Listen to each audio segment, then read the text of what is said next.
Imaginemos por un momento que nos levantamos por la mañana, nos preparamos un buen café, conducimos hasta el trabajo y charlamos con los compañeros. Lo típico de cada día, vamos. Exacto, la rutina.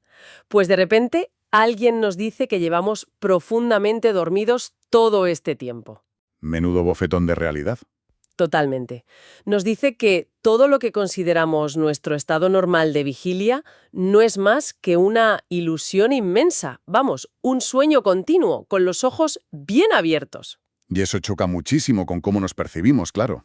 Es que esa es exactamente la provocadora premisa que plantea la filosofía de Osho sobre la conciencia. Nos dice que el ser humano, tal como vive en la sociedad actual, es un sonámbulo crónico. Un autómata puro y duro. Desentrañar qué significa realmente estar despiertos para empezar a vivir de verdad. Fíjate que el argumento va tan lejos que sugiere que este adormecimiento ha calado hasta el nivel celular. No estamos hablando de estar un poco despistados un lunes por la mañana en la oficina, ¿eh? Ya no es tener sueño. Que va. Se refiere a que cada célula de nuestro cuerpo, cada fibra de nuestro ser, está empapada de un letargo profundo. Y aquí hay una trampa psicológica evidente. ¿Cuál es esa trampa? Pues que si tú estás absolutamente convencido de que estás despierto, jamás vas a intentar abrir los ojos. Lógico. La firme creencia de estar alerta es, paradójicamente, el mayor obstáculo para despertar realmente. Claro. Y ahí es donde entra la ciencia conductista para darnos la razón, de alguna forma. En los textos se menciona a psicólogos históricos como el ruso Iván Pavlov o el estadounidense Skinner. Sí, los padres del conductismo. Exacto. Y se afirma que tienen razón en un 99,9% cuando concluyen que el hombre funciona literalmente como una máquina. Como un robot biológico. Tal cual. Un robot programado a base de reflejos y condicionamientos. Skinner estudiaba a las ratas en laberintos y no veía ninguna diferencia estructural con nosotros, salvo que tenemos un cerebro más complejo, claro. Y el 1% restante, o el 0,1%, mejor dicho, es la excepción. Eso es. Ese ínfimo 0,1% que escapa a la regla son los seres que han despertado de verdad, los budas, por así decirlo. Yo misma leo esto y me quedo helada. Es que, para entender por qué funcionamos como simples engranajes, hay una anécdota tragicómica muy ilustrativa en los documentos. Trata sobre un loro. A ver, cuéntame. Pues un loro que es comprado en un burdel por una señora de familia muy estricta. Uy, mala combinación. Ya te digo, la nueva dueña decide tapar la jaula del animal con una tela durante 2 semanas enteras. Su esperanza es que, en la oscuridad, el pájaro olvide todo su vocabulario obsceno y empiece de cero. Un reseteo mental en toda regla. Eso pensaba ella. Cuando finalmente destapa la jaula, el loro echa un vistazo al salón y suelta: «Casa nueva, madame nueva». Madre mía, empezamos bien. Espera, que mejora. En ese momento entran las hijas adolescentes de la señora y el loro añade: «¡Chicas nuevas!». ¡Qué barbaridad! Y para rematar, llega el marido de trabajar por la noche. El loro lo mira de arriba a abajo y concluye: «Vaya, los clientes de siempre». ¡Qué locura! Me imagino la cara del marido. Un poema. Pero, más allá del humor, lo terrible de esta metáfora es que retrata perfectamente cómo operamos nosotros a diario. Reaccionando ciegamente. Exacto. Ante situaciones completamente nuevas, frescas y llenas de matices, reaccionamos soltando frases, prejuicios y comportamientos prefabricados del pasado. Igual que ese loro condicionado. Es un contraste abismal si nos comparamos con la naturaleza. Fíjate, piensa en un ciervo en medio del bosque. Todo cautela y presencia. Sí, cada uno de sus movimientos está conectado a su entorno. O un simple pájaro en una rama, que capta el más mínimo susurro del viento. Y frente a esa atención prístina, nosotros, con todo nuestro supuesto conocimiento, parecemos la especie más desconectada del planeta. Totalmente. Yo misma me observo a veces. Y esto me recuerda a cuando conduzco por una ruta que me sé de memoria, del trabajo a casa. Entro en piloto automático total. Nos pasa a todos. Es que de repente me encuentro metiendo la llave en la puerta y pienso, no recuerdo ni un solo semáforo del trayecto. Pero a ver, aquí me surge una duda, y me hago de abogada del diablo. Adelante. ¿No es esto simplemente supervivencia evolutiva? O sea, el cerebro gasta muchísima energía. Al automatizar la conducción, me permite usar la mente para procesar un problema del trabajo. ¿Por qué se tacha esto de estar dormido en lugar de decir, oye, somos súper eficientes? Bueno, esa es la pregunta del millón. Porque desde una óptica puramente biológica, automatizar procesos parece el triunfo definitivo de la evolución. Claro, ahorramos batería. Exacto. Pero desde la perspectiva de la conciencia de la que habla Osho, esa misma eficiencia robótica es la trampa perfecta que te roba la vida. ¿En qué sentido nos la roba? Imagina que automatizas el 90% de tu día a día para ahorrar energía. El trayecto al trabajo, el desayuno, el beso de despedida a tu pareja, la ducha. ¿Qué te queda de vida real vivida en primera persona? Buf, muy poco. Casi nada. Claro, limitarse a sobrevivir mecánicamente, consumiendo la menor energía posible, no es vivir. Al desconectarnos del presente para ser eficientes, generamos una desconexión interna masiva. Una fragmentación total del individuo, ¿no? ¿Sí? Terminas en un estado donde el cuerpo hace una cosa, la mente planifica otra distinta para el mes que viene, y las emociones van por un tercer camino sintiendo ansiedad. Desconexión, entiendo, es el origen primordial del sufrimiento. La raíz de todo el malestar. Porque al vivir fragmentados y experimentar ese desgarro interno invisible, lo que hacemos es buscar anestesia a la desesperada, vías de escape para no sentir ese vacío. Todo tipo de evasiones. Sí, en los textos se habla de drogas y alcohol como evasiones clásicas, pero también se mete en el mismo saco a las religiones organizadas. De hecho, clasifica a la religión tradicional como el opio más barato y primitivo al alcance de las masas. Una forma de consuelo superficial. Exacto, un envoltorio para el sufrimiento, en lugar de atacarlo y erradicarlo de raíz. Así es. Y fíjate que la crítica no perdona a nadie, porque se extiende directamente a cómo en Occidente intentamos solucionar este malestar psicológico. Hay un rechazo profundo al psicoanálisis, ¿verdad? Un rechazo absoluto. Nuestra cultura occidental asume que si sufres, debes escarbar en tu historia personal buscando la causa original. Pero según la óptica oriental, eso es caer en un círculo vicioso delirante. ¿Por qué delirante? Porque si quieres encontrar la raíz histórica absoluta de tu ira o de tus traumas, vas a buscar en tu infancia. Y de tu infancia tendrías que analizar tu etapa en el útero, luego a tus padres, a tus abuelos. Claro, nunca acabas. Exacto. Lógicamente tendrías que retroceder hasta llegar a Adán y Eva para encontrar la causa primera de todo. Nunca se termina el análisis, porque el pasado es, por definición, una entidad muerta. No puedes revivir un cadáver analizándolo. Tela. Y eso entronca con cómo el ser humano experimenta el tiempo. La mente necesita espacio físico para desplegar sus maquinaciones.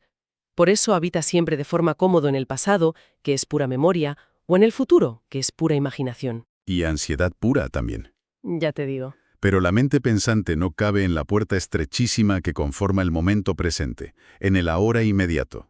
No hay espacio para articular ni un solo pensamiento. Ni uno solo. Pero, a ver, aquí veo un conflicto con nuestra psicología moderna. Si nuestros miedos y patrones están esculpidos por el pasado, ¿no es fundamental entenderlo para poder sanar? Ahí chocan las dos visiones. Yo lo visualizo como intentar limpiar un espejo que lleva décadas en un sótano, cubierto de polvo. No necesitas examinar la textura y el origen de esa suciedad para aplicar el producto adecuado y limpiarlo bien. Esa metáfora del espejo polvoriento es buenísima para ilustrar este choque, porque la respuesta desde la mística oriental es un no rotundo. No hace falta analizar el polvo. Para nada. No necesitas saber la composición química del polvo ni si pertenece a los 80 o a los 90 para pasarle un trapo húmedo al espejo. Tiene sentido, claro. De hecho, argumentan que perder la vida entera analizando con lupa el origen del polvo es el truco maestro de tu propia mente para no limpiar nunca el espejo. Te mantiene entretenido. ¡Qué fuerte! O sea, es una trampa. Exacto. La propuesta de Osho no consiste en meter en la lavadora una y otra vez una ropa que está manchada de traumas antiguos. Consiste en comprender que tú no eres esa ropa. Simplemente te la quitas. Eso es. Te despojas de ella, la dejas caer al suelo. Y esto solo se logra comprendiendo que el pasado no tiene autonomía. Solo tiene poder en el presente si tú le prestas tu energía identificándote con él. La mental suena inmensamente liberador, pero ¿cómo se materializa esto en el día a día? Porque si el análisis reflexivo no sirve, entonces tenemos que separar la mente de la conciencia. Esa es la clave. Me llama muchísimo la atención cómo se define aquí la mente. No se describe como un órgano físico alojado en el cráneo, sino como un suceso. Como una ola en el mar o el viento en los árboles. Y ahí está el cambio de paradigma. Si logras comprender que la mente es solo un flujo de eventos climáticos, dejas de verla como tu núcleo inalterable. Dejas de verla como tu yo. Ya, dejas de identificarte. Exactamente. Y aquí entra la herramienta más poderosa, la técnica del testigo, también conocida en la tradición budista como vipassana. Vipassana. Sí. En esencia, significa ver la realidad tal cual es, sin filtros. Implica una desidentificación absoluta. Imagina que te asalta una tristeza profunda. Vale, me siento muy triste. En lugar de fusionarte con la emoción y decirte «yo soy una persona triste», el enfoque vipassana te exige que des un paso atrás internamente y observes esa tristeza como si fuera una película proyectada en la pared del salón. O sea, yo soy la espectadora en la butaca, no el celuloide. Justo. Simplemente observas la nube de tristeza llegar, estancarse un rato y eventualmente disolverse sola por falta de atención. Es un enfoque brutal. Y me recuerda a una historia legendaria sobre Buda que aparece en los textos que ilustra el peligro de no tener esta observación activada. Ah, ¿la historia del rey y el pie? Esa misma. Cuentan que Buda estaba dando un discurso al aire libre y en primera fila había un rey importante. De pronto, Buda se calla, señala al rey y le pregunta por qué lleva un buen rato moviendo el dedo gordo del pie sin parar. Menudo corte delante de todos. Total. El rey se queda blanco, mira hacia abajo sorprendido y confiesa que ni siquiera era consciente de estar haciéndolo. Y la advertencia de Buda es demoledora. ¿Qué le dijo? Le dijo que si un adulto es capaz de mover una extremidad en estado de total inconsciencia, esa misma persona, secuestrada por un ataque de furia, podría matar a otro ser humano, estando igual de ausente. ¡Qué barbaridad! Es que emociones extremas como la ira profunda o los celos venenosos se describen literalmente como estados de intoxicación temporal. Como estar borracho de ira. Tal cual, una ceguera donde el individuo no está pilotando su propio cuerpo. Por eso se subraya la diferencia vital entre reaccionar y actuar. Reaccionar frente a actuar, claro. Reaccionar es lo que hace un autómata. Alguien te insulta en la calle, presiona el botón oculto de tu orgullo y tu sistema responde con violencia. Es acción y reacción. Como cuando el médico te golpea la rodilla con el martillo. Exacto. Actuar, por el contrario, pertenece a otra dimensión. Nace desde el centro mismo del ser, desde un silencio absoluto donde hay espacio para decidir de verdad. Aquí me encanta la metáfora visual de la cámara fotográfica frente al espejo. Una mente dormida opera como una cámara fotográfica antigua. Guarda la imagen pasada. Exacto. Retiene una imagen muerta de lo que pasó hace 10 años y juzga a cada persona nueva basándose en esa fotografía caducada. En cambio, la conciencia despierta es un espejo inmaculado. Que solo refleja el presente. Eso es. El espejo refleja a la persona que tiene delante en ese instante. Y cuando se va, el espejo vuelve a quedarse vacío. No guarda rencores fotográficos. Es una imagen preciosa. Sí, pero me vuelvo a poner en modo abogada del diablo. Si mi meta vital es convertirme en un espejo pasivo que solo observa sin juzgar, ¿no me aboca eso a una apatía existencial tremenda? Entiendo por dónde vas. Es decir, si solo soy un testigo silencioso viendo pasar las nubes, ¿cómo narices tomo decisiones en la vida real? ¿Cómo elijo denunciar una injusticia? Es un miedo muy natural. Esa sensación de que te vas a transformar en una estatua de sal. Pero el mecanismo funciona justo al revés. ¿Ah, sí? Sí. Mantener una observación pasiva en el interior no aniquila tu capacidad de acción en el exterior. De hecho, es la cuna de la única espontaneidad verdadera. A ver, explícame eso. Piénsalo así. Reaccionar mecánicamente significa que tus acciones son respuestas enlatadas, no te pertenecen. Cuando la luz de Vipassana disuelve esa reacción impulsiva, el resultado no es quedarte paralizado en el sofá. Entonces, ¿qué es? El resultado es una acción pura, atómica y masiva que se adapta con precisión de cirujano al presente. Un hombre verdaderamente consciente rebosa vitalidad, pero sus movimientos carecen de la mochila neurótica del pasado. Claro, una respuesta genuinamente viva frente a un guión memorizado. Pero si nos adentramos en esta libertad total, tarde o temprano chocamos contra el muro de hormigón de las normas sociales. Seguro. ¿Qué pasa con el concepto universal de intentar ser una buena persona? Porque Osho afirma con una crudeza tremenda que a él el carácter moral no le importa en absoluto. Solo le importa el nivel de conciencia. Totalmente. Desmitifica el carácter diciendo que es un mecanismo de seguridad para gente sonámbula. Menciona la analogía del místico Gurdjieff sobre los enormes topes de metal en los vagones de tren. Los parachoques de los trenes. Sí. Dice que la moralidad es ese tope que evita que un tren lleno de pasajeros dormidos choque violentamente contra otro y se destruyan mutuamente. Es un invento fabuloso para mantener la convivencia ciudadana, pero es inútil para despertar a nadie. Exacto. Y para ver por qué la conciencia opera en una liga muy superior a la moralidad impuesta, no hay ejemplo más gráfico que la historia de Nagarjuna y el ladrón. Uy, esta historia es tela. Es fascinante. Nagarjuna era un místico al que se le acercó el ladrón más temido de la región pidiéndole paz interior. Cualquier líder tradicional le habría dicho, abandona tu vida criminal y arrepiéntete. Los mandamientos clásicos. Claro, pero Nagarjuna, rompiendo todos los esquemas, le dice, puedes seguir robando diamantes toda tu vida, pero con una condición. A partir de hoy, tienes que ser plenamente consciente de cada movimiento que hagas al robar. O sea, testigo de su propia respiración, de la tensión muscular al abrir la caja fuerte. Yo me imagino al ladrón frotándose las manos pensando, ¡qué maravilla de gurú! Barra libre para delinquir. Total. El ladrón acepta creyendo que es una ganga inofensiva. Pero esa misma madrugada, entra en el Palacio Real, llega al tesoro y cuando va a llenar el saco de diamantes, intenta aplicar la técnica. Presta atención plena a lo que hace. Exacto. Y ahí se produce un cortocircuito masivo. Bajo el foco abrasador de la conciencia pura, esos diamantes se revelan como simples piedras brillantes sin valor. ¡Qué fuerte! La avaricia profunda, que era el motor ciego de su carrera criminal, es incapaz de sobrevivir bajo el microscopio de la conciencia. Se disuelve.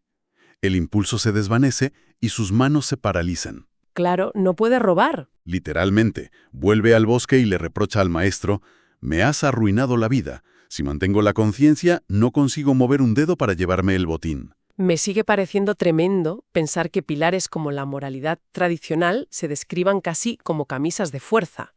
Pero tirando del hilo al extremo, te lanzo esta provocación directa. ¿Dispara? Según estas premisas, si alguien comete una acción destructiva, un crimen atroz, pero lo ejecuta con presencia mental absoluta y conciencia pura, podría catalogarse como una acción pura. Ahí radica una aparente trampa intelectual que muchos usan para desvirtuar esta filosofía. Pero la explicación desarma ese argumento porque es una incompatibilidad de diseño. ¿Incompatible? Totalmente. Afirman que llevar a cabo actos basados en el ego, como la violencia extrema o el robo, son ontológicamente imposibles si hay verdadera conciencia. Ah, vale. No es que el hombre despierto tenga un dilema moral interno y luego decida ser un buen vecino. Es que la luz de la atención plena desintegra la separación que se necesita para odiar a otro. Ya entiendo. Es como intentar encender una antorcha en el fondo del océano. El fuego del odio se apaga en el agua de la presencia. La auténtica bondad surge como un subproducto orgánico del despertar. Como un roble dando hojas verdes de forma natural. Qué planteamiento tan diferente al arquetipo del santo que se pasa la vida reprimiendo sus impulsos. El moralista esforzado. Exacto. En los textos ponen de ejemplo, de forma muy polémica, a Mahatma Gandhi. Se destaca que, pese a sus inmensos esfuerzos voluntarios para mantener una conducta intachable de día, en sus diarios confesaba que, casi a los 70 años, seguía sufriendo pesadillas con contenido que él aborrecía. La sombra reprimida. Claro. La teoría es que toda esa suciedad psicológica que entierras a la fuerza de día, el cuerpo la vomita por la noche usando los sueños como válvula de escape. Y hablando de dormir, esto nos sirve de puente para hablar de lo que ocurre cuando el cuerpo realmente duerme. Sí, entramos de lleno en la neurología de la actividad onírica. Y el mape que trazan aquí divide nuestra actividad nocturna en 5 tipos de sueños. Es una radiografía de nuestra salud psicológica. 5 tipos, a ver. La inmensa mayoría, el 90%, es el primer tipo, que definen como polvo mental. Es el cerebro barriendo la sobrecarga de estímulos visuales y conversaciones inútiles del día. O sea, literalmente vaciar la papelera de reciclaje antes de apagar el ordenador. No hay que buscarle 3 pies al gato. Tal cual, nada de mensajes místicos. Pero la cosa cambia con el segundo tipo de sueño, que es el altavoz de las necesidades reprimidas por nuestro subconsciente. Y aquí hay que diferenciar entre deseos y necesidades, ¿verdad? Muy importante. Los deseos habitan en la mente consciente. Son quimeras creadas por la publicidad o la envidia. Pero las necesidades del subconsciente son imperativos biológicos reales. Dormir, nutrirse, tocar a otro ser humano. Esa separación es esclarecedora. Yo me lo imagino como si la mente consciente fuera el CEO de una empresa. Un tipo obsesionado con salir en la revista Forbes y ganar más dinero. Esos son los deseos infinitos. Ambición desmedida, sí. Pero el subconsciente es la plantilla de operarios en el sótano de la fábrica. Gente que no quiere fama, solo pide un horario digno, comida y descanso. Las necesidades básicas. Me encanta esa analogía. Pues si el CEO ignora sistemáticamente a sus operarios, llega un punto en que la fábrica estalla y declaran una huelga salvaje. Y esa huelga, ese sabotaje desde dentro, son esos sueños angustiosos del segundo tipo. Es una imagen perfecta para radiografiar la neurosis que nos ahoga hoy en día. Decodificar esos sueños de huelga, escuchar a los trabajadores del subconsciente, es vital para la salud mental. Total. ¿Y los otros tipos de sueños? Pues el tercer tipo ya entra en territorios sutiles. Es la comunicación directa del superconsciente. Una brújula interior que, en momentos de crisis, te puede señalar el camino o un guía. ¡Qué interesante! El cuarto peldaño nos asoma a memorias ancestrales o de vidas pasadas, revelando la rueda de repetición en la que giramos ciegamente.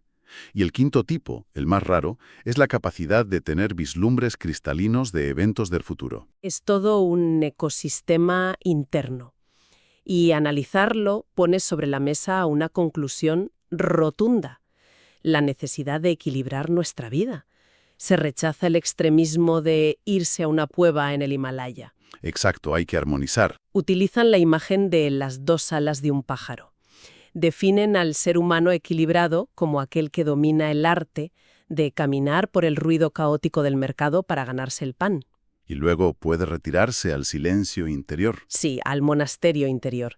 Porque si tu apuesta vital es 100% materialista o 100% mística, aislándote de todo, es como si a un pájaro le amputaran un ala y se la cosieran en el mismo lado. Volaría en círculos por el barro. Exacto, incapaz de alzar el vuelo. Y toda esta teoría, para que no se quede en un debate de sobremesa, aterriza con una urgencia que te corta la respiración. Nos recuerda que intentar estar presentes es la única respuesta lógica ante nuestra propia mortalidad. Baño de realidad helada. Y para cerrar esto, hay un relato sobre el sabio monarca, el rey Yanak. Ah, cuéntamelo. Pues un viejo ermitaño envía a su discípulo más arrogante a que complete su formación en la corte de este rey. El joven llega al palacio y ve al rey rodeado de lujos, sedas, manjares y músicos. Y claro, el discípulo pensaría que ese rey hedonista no tenía nada que enseñarle. Exactamente. Pero el rey, adivinando su ceguera, le hace pasar por una prueba límite, donde le hace creer que va a ser decapitado al amanecer. Tras ese terror psicológico, le desvela el secreto. ¿Cuál es el secreto? Le explica que pasa sus días en un palacio, pero su mente no se aferra a absolutamente nada material. Y su secreto para estar anclado al presente es uno solo. Él es dolorosamente consciente de que, colgando de un fino hilo sobre su coronilla, hay una espada pesadísima y afilada. La espada implacable de la muerte, que puede caer en cualquier segundo.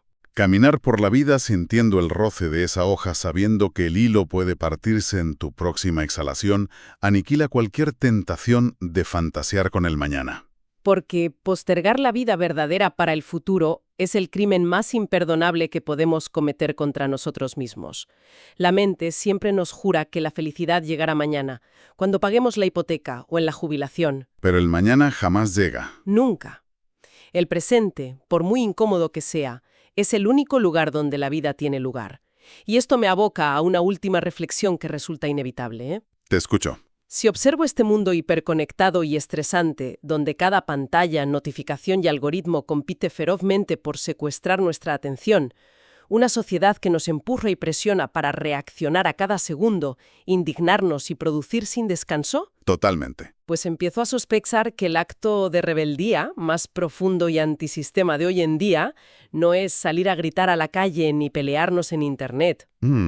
Quizás la verdadera revolución humana consista de forma mucho más silenciosa en tener el inmenso valor de sentarse en una habitación a solas, observar el flujo de la propia respiración, recuperar el volante de nuestra vida y negarse, solemne y definitivamente, a seguir funcionando como una máquina.